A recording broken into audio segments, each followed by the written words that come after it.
Hello there, welcome to a new video. जैसा कि हम लोग पिछले वीडियो में बात किए थे कि मैं अब वैसी वीडियो बनाऊंगा कि उसमें मैं एक लॉग मेंटेन करूंगा कि मैंने डेली क्या क्या सीखा।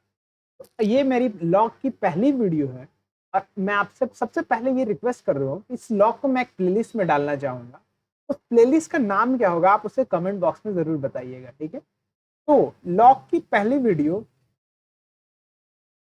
और हम लोग चलते हैं अपने आईटी में। फर्स्ट दिन हम लोगों ने क्या सीखा इस सीसीएनए कोर्स में? All thanks to network chuck YouTube channel, जिनकी वजह से ही जो भी मैं सीख पाया हूँ सब यहाँ पे नरेट करो।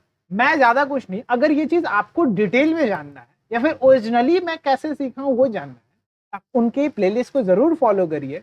बट लेट्स सी कि उनके प्लेलिस्ट में मुझे मिला क्या, ठीक है।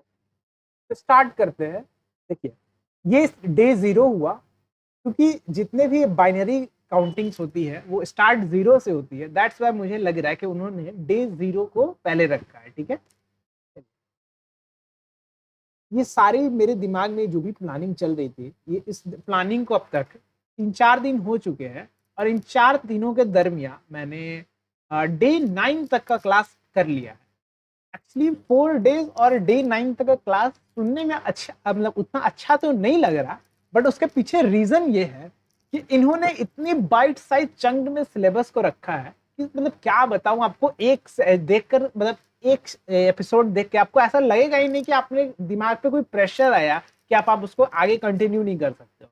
दैट्स वाई मैंने एक एक दिन में 2-2 डे या 3-3 डेज का टास्क को कंप्लीट करके इन 4 दिनों में अप टू डे 9 तक पहुंच गया है, ठीक है। तो लेट्स से कि हम लोग सीखते क्या है, ठीक है। तो सबसे पहले हम लोग जानते हैं कि ये सीसीएनए का फुल फॉर्म क्या होता है। सीसीएनए का फुल फॉर्म होता है सिस्को सर्टिफाइड नेटवर्क एसोसिएट।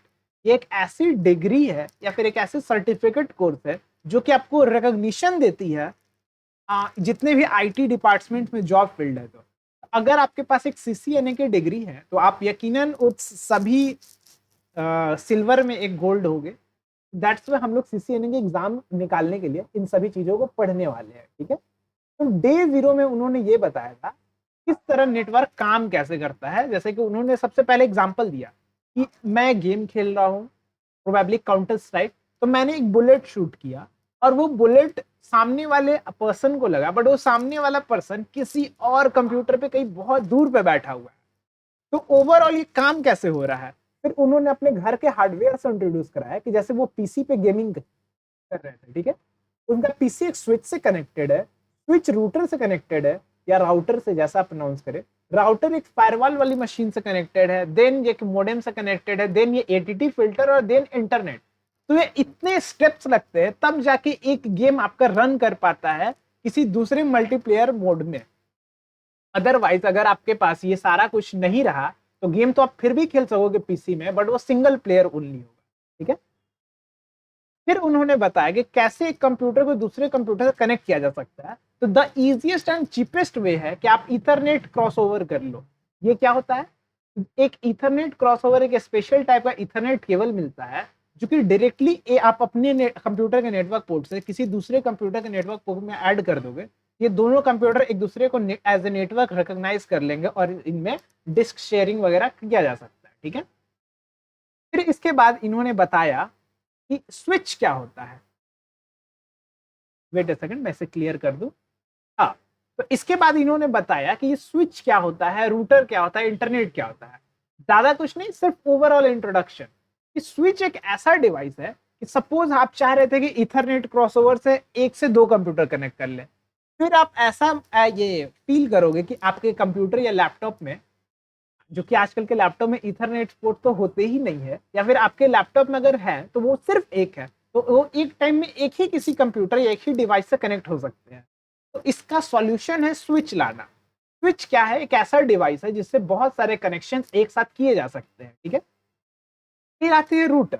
अगर आप अपने घर का एक नेटवर्क बना लेते हो एक स्विच से, फिर एक दूसरा घर है जो कि अपना नेटवर्क स्विच से बना लेता है, उन दोनों नेटवर्क को आपस में कौन कनेक्ट करने का हेल्प करेगा? तो वो होता है रूटर।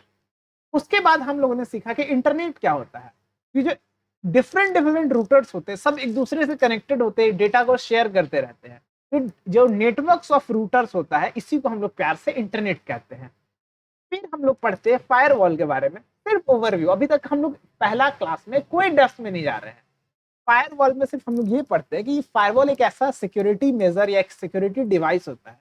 फायरवॉल का आप मतलब थोड़ा सा डीप स्टडी करेंगे तो ये एक सॉफ्टवेयर भी होता है, क्लाइंट। अगर आप विंडोज यूज कर रहे हैं तो विंडोज डिफेंडर नाम का एक ऐप आपके अंदर प्रिंस्टॉल्ड होता होगा आपके सिस्टम पे, वो भी एक तरह का फायरवॉल है, वो एंटीवायरस प्लस फायरवॉल है। वो क्या करता है, ऐसे चीजों को ब्लॉक करता है जिनका कनेक्शन रहने का कोई जरूरत नहीं है। फॉर एग्जाम्पल आपका फोन का कैमरा, या फिर इस लैपटॉप का वेब कैम, तो इसको इंटरनेट की कोई जरूरत नहीं है। तो ऐसे चीजों को ये फायरवॉल ब्लॉक करके रखता है। ठीक है। नेक्स्ट है वैप, वायरलेस एक्सेस पॉइंट, या फिर आपके फोन के माइक, जब आप उसको यूज नहीं कर रहे हो तो इस चीज पर रेस्ट्रिक्शन लगाना जरूरी है, और यही काम फायरवॉल कर रहा है। और वायरलेस एक्सेस पॉइंट बेसिकली इन सभी चीजों का कलेक्शन होता है ऑल इन वन ग्रुप में, जिसको कह सकते हैं कि अगर ये सारा चीज किसी एक चीज के अंदर लिंक्ड है, बेसिकली वही आपका फायरवॉल है, वही रूटर है, वही इंटरनेट प्रोवाइड, वो इंटरनेट से कनेक्ट हो रहा है, उसी के अंदर स्विच है, वही मल्टीपल डिवाइस का कनेक्शन को फैसिलिटेट कर रहा है, तो उस चीज को हम लोग वायरलेस एक्सेस पॉइंट कहते हैं। ये इस वायरलेस एक्सेस पॉइंट इसलिए इंपॉर्टेंट है कि यही सबसे ज्यादा मोस्ट कॉमन यूजेबल मीडिया है, क्योंकि ये वायरलेस है और हम लोग आमतौर पर वायरलेसली कनेक्ट होते हैं एक दूसरे से। ठीक है। अब हम लोग नेक्स्ट में आगे बढ़ते हैं, जिसमें क्या अब हम लोग आते हैं डे 1 पे। तो मैं इस वीडियो में ज्यादा नहीं, सिर्फ ऑप्टू कोशिश करूंगा कि डे 3 तक ही बताओ। ठीक है। तो स्विच इस डे का टॉपिक था। आखिर ये स्विच क्या है? तो हम लोग लास्ट वीडियो में पढ़े थे कि स्विच बहुत सारे डिवाइसेस को कनेक्ट करने का काम आता है, लेकिन ये स्विच एक तरह का स्मार्ट डिवाइस होता है। ये स्मार्ट डिवाइस इसलिए होता है क्योंकि स्विच एक कैम टेबल मेंटेन करता है। ये CAM table basically content addressable memory, इसको कहिए एक मैक, जितना भी डिवाइसेस होता है सभी का मैक एड्रेस होता है। अगर आप अपने फोन, लैपटॉप, रूटर या किसी भी चीज के सेटिंग्स में जाएंगे, अबाउट फोन में जाएंगे, और वहां पे आपको एक मैक एड्रेस नाम का चीज दिख जाएगा।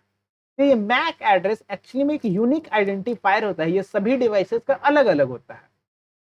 ये जो स्विच होता है वो एक फॉर्म का स्मार्ट डिवाइस है जो इस मैक एड्रेसेस का लिस्ट को मेंटेन करता है आपस में, और इस लिस्ट के अकॉर्डिंग उसको ये पता रहता है कि उसके कौन से पोर्ट में कौन सा डिवाइस कनेक्टेड है। और इसी तरह स्विच के जैसा मिलते जुलने वाला एक डिवाइस होता है हब, और ये सबसे कॉमन डिवाइस है, हम लोग के मुंह पे रहता है। अगर हम लोग किसी, जैसे कि नंबर ऑफ यूएसबी पोर्ट्स आपके पास कम है, आप ऑनलाइन सर्च करते हो कि यूएसबी हब लेना है। ठीक है। अगर आप उस हब जब ले रहे होते हो तो आपका डिसीजन क्या होता है कि मैक्सिमम नंबर ऑफ पोर्ट रहे। फिर आपको पता चलता है कि हब्स में भी दो टाइप आता है, एक एक्टिव हब होता है, एक पैसिव हब होता है। तो वो किसी और दिन का टॉपिक है।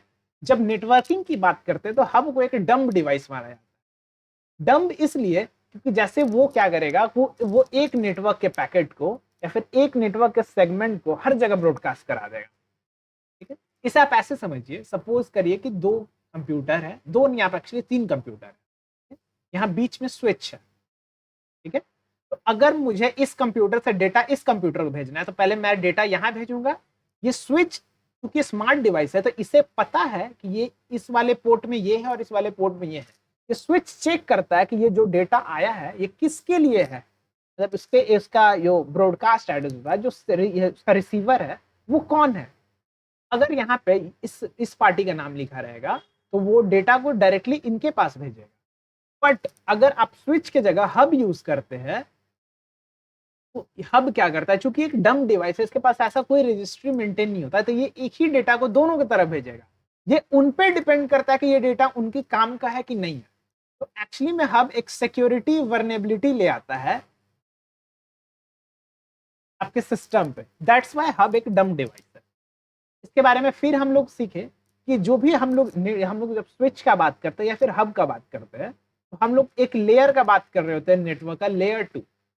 क्योंकि इन्होंने अभी तक बताया नहीं है कि ये लेयर्स होते क्या है नेटवर्क, तो मैं आपको वो पहले ही थोड़ा सा एक्सप्लेन कर दूं कि जो भी नेटवर्क होते हैं, क्योंकि बहुत सारे अलग अलग कंपनी, अलग अलग कॉर्पोरेट्स अपने अपने डिवाइसेस के बीच में कुछ कुछ कनेक्शंस स्टैब्लिश करना चाहते हैं। तो पुराने टाइम में क्या होता था कि जैसे सपोज एक IBM नाम का कंप्यूटर ब्रांड है, अगर आईबीएम के कंप्यूटर्स एक दूसरे से कम्युनिकेट कर पा रहे हैं, लेकिन एक नया कोई दूसरा कंप्यूटर, सपोज एचपी या फिर डेल की कंप्यूटर है, तो वो आईबीएम के कंप्यूटर से कनेक्ट नहीं हो सकता था किसी भी कारण से। तो एक हम लोग स्टैंडर्डाइजेशन के लिए एक लेयर ऑफ प्रोटोकॉल्स लाए, जिसमें कि उन सभी कंडीशंस को फॉलो करना पड़ता है इन सभी कंप्यूटर नेटवर्क या उसके डिवाइसेस को, ताकि वो एक दूसरे से रिलेशन मेंटेन कर सके, कनेक्शन स्टैब्लिश कर सके। तो इसके इस वाले चैप्टर में हम लोग पढ़े कि जो लेयर 2 होता है, ऐसे इसमें 7 या 5 लेयर्स होते हैं डिपेंडिंग आप कौन सा मॉडल पढ़ते हैं। तो ये सेकंड लेयर जो होता है उसे डेटा लिंक लेयर कहते हैं, और उसी का ये डिवाइसेस हब और स्विच है। आई नो कि ये अभी आपको क्लियर नहीं होगा, हो सकता है कि डे 3-4 में आपको क्लियर हो जाए। हम लोग मूव करते हैं डे 3 में। हाँ, एक चीज मैं आपको और बता दूं, इसमें इस स्विच के बारे में मुझे उन्होंने ये बताया कि स्विच को इनेबल किया जाता है, तो स्विच के हम लोग, क्योंकि वो स्मार्ट डिवाइस है, वो एक अपने फॉर्म में एक एम्बेडेड कंप्यूटर है या फिर कंप्यूटर है, आप उसके अंदर का डेटा भी रीड कर सकते हैं। अगर आप अपने कमांड लाइन में एंटर करते हैं शो मैक एड्रेस टेबल, तो इससे वो आपका कमांड लाइन में जितने भी कंप्यूटर डिवाइसेस कनेक्टेड है उसके मैक से, वो सारा आपको लिस्ट हो जाएगा। ठीक है। एक और चीज जो आपको ये पॉइंट पे मैं लिख रखा हूँ, ये इंपॉर्टेंट है कि जो कैम टेबल होता है, ये जो स्विच मेंटेन कर रहा होता है, ये सिर्फ सोर्स के मेंटेन करता है। ये सिर्फ सोर्स, जितने भी सोर्स आए हैं उनका मेंटेन करता है। मतलब आप उसमें कितना भी इसमें इसमें इनपुट कर दे डिवाइसेस, टेबल में नाम सिर्फ उन्हीं का आएगा जो उन पर डेटा भेज रहे होते हैं। ठीक है। और इसी से डे 3 में डायरेक्टली जंप करके हम लोग सीखते हैं कि जैसे ही आप स्विच में किसी कंपोनेंट को ऐड करते हैं, तो बिना आपके कोई ये इंटरफेरेंस के सबसे पहले वो एक चीज फीड करता है स्विच के अंदर, जो होता है उसका ब्रॉडकास्ट एड्रेस। ठीक है। जिससे कि वो कैम टेबल में लिस्टिंग भी हो जाता है उनका, और ब्रॉडकास्ट एड्रेस पे कोई एक डिवाइस बता देता है अपने आप में कि ये फिर किसी और डिवाइस के लिए है। इसके लिए हम लोग थोड़ा सा और हम लोग डिटेल में जाते हैं। नेक्स्ट स्विच में हम लोग पढ़ेंगे, नेक्स्ट सीरीज में, कि गेटवे एक्चुअली में रूटर के एड्रेस का ही नाम होता है। रूटर एक लेयर 3 का डिवाइस है। लेयर 3 मतलब हम लोग इसमें आईपी एड्रेस के बारे में बात करते हैं। और ये जो लेयर 2 था हम लोग का, इसमें सिर्फ हम लोग मैक एड्रेस के बारे में बात करते हैं। ठीक है। अभी हम लोग जस्ट बोले कि जो कैम होता है वो सिर्फ सोर्स मैक एड्रेस को मेंशन करता है। जैसे कि स्विच है, अगर यहाँ पे दो कंप्यूटर है, ये स्विच है, ठीक है, ये स्विच 1 है, ये कंप्यूटर 1 है, ये कंप्यूटर 2। अगर कंप्यूटर 2 इस स्विच के हेल्प से कंप्यूटर 1 में कोई डेटा शेयर करता है, इसका जो कैम टेबल होगा उसके अंदर सबसे पहले एंट्री किसका होगा, तो वो ये कंप्यूटर 2 का होगा।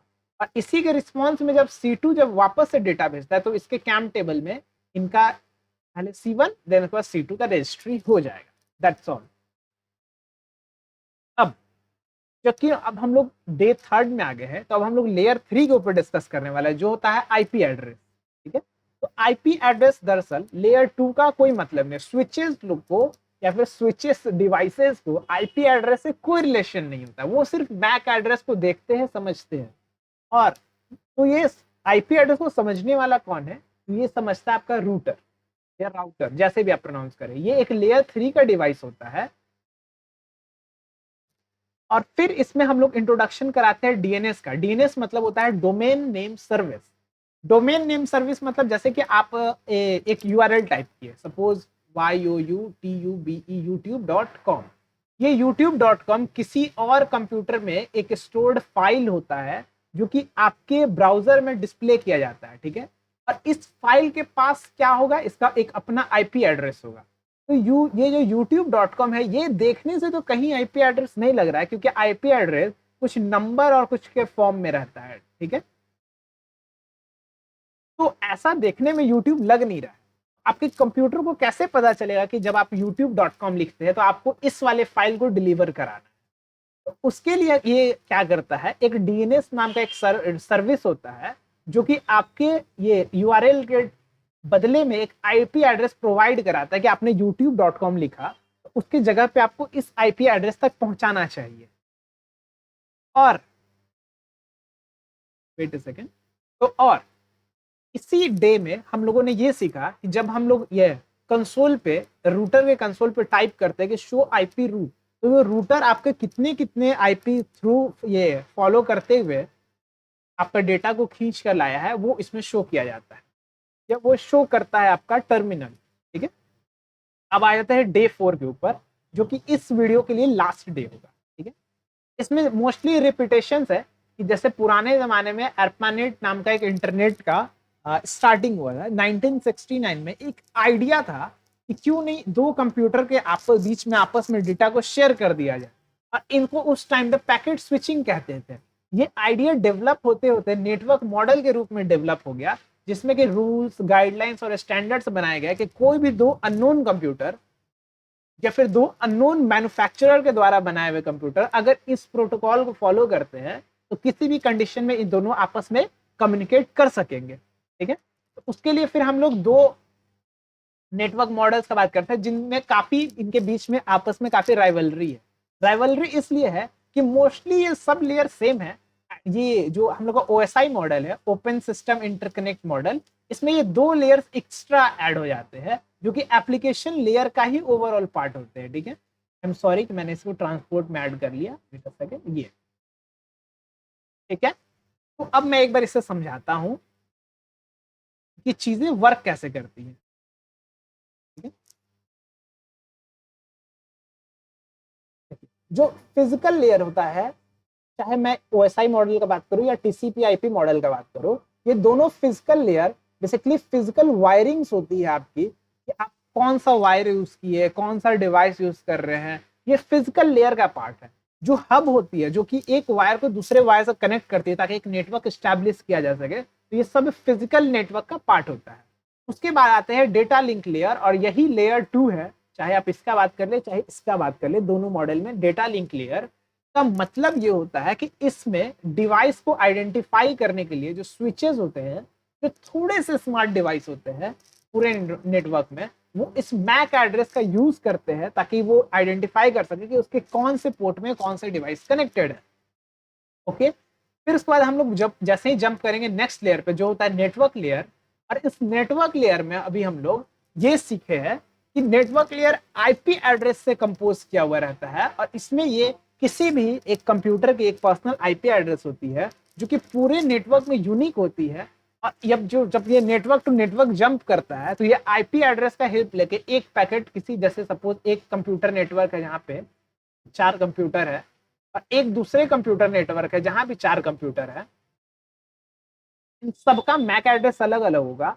बट चूंकि जब हम लोग नेटवर्क टू नेटवर्क जंप कर रहे होते हैं तो हम लोग जो डिवाइस यूज करते हैं वो रूटर होता है। ये रूटर इस सभी कंप्यूटर का IP एड्रेस के ऑन द बेसिस पे एक डेटा को दूसरे डेटा तक, एक दूसरे कंप्यूटर तक पहुंचाता है। That's all. तो उन्होंने बताया कि इसके निमोनिक को याद करना बहुत जरूरी है इस चीज को। उसके लिए एक निमोनिक दिया गया। अगर आप लेयर फ्रॉम ऊपर टू नीचे, ये from top to bottom move करते हो, तो all people seem to need data processing. इससे याद हो जाता है कि ये कैसे, मतलब इसको on the basis of sequence याद किया जाए, application, presentation, session, transport, network, data और फिजिकल लेयर। और फाइनली जब हम लोग इसको टॉप टू बॉटम चलते हैं तो हम लोग ऐसे पढ़ेंगे कि please do not throw sausage pizza away. और इससे हम लोग का डे 4 खत्म होता है, और इसी से हम लोग का ये वीडियो भी खत्म होता है आज का। तो होप सो इस वीडियो में कुछ ना कुछ तो आप जरूर सीखे होंगे, और ऐसे ही वीडियोस के लिए चैनल को सब्सक्राइब करिए। Thank you very much.